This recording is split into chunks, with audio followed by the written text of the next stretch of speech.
মকর সংক্রান্তি বা পৌষ সংক্রান্তি এই কারণেই বিখ্যাত দর্শক, যে এই দিনকে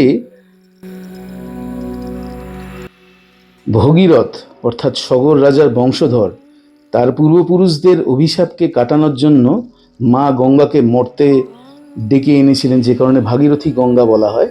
এবং স্বয়ং মহাদেব জটাতে ধারণ করেছিলেন এই মা গঙ্গাকে। কিন্তু ইন্দ্র যে নিজের সিংহাসন বাঁচানোর জন্য এই কপিল মুনির আশ্রমে সগর রাজার ছেলেদেরকে বিপদে ফেলার জন্য যে ঘোড়াটা লুকিয়ে রেখেছিল, সেই কপিল মুনির আশ্রমে সেই তার পাশে যে সমুদ্র, সেখানেই বসে এই পবিত্র গঙ্গাসাগরের মেলা। এটা অত্যন্ত পবিত্র দিন। আজকে বেলা 12টার মধ্যে যারা যারা গঙ্গা স্নান করে নিচ্ছেন, তারা কিন্তু সমস্ত পাপ টাপ থেকে নিজেকে ধুয়ে মুছে ফেলতে পারবেন, নিজেকে পবিত্র করতে পারবেন।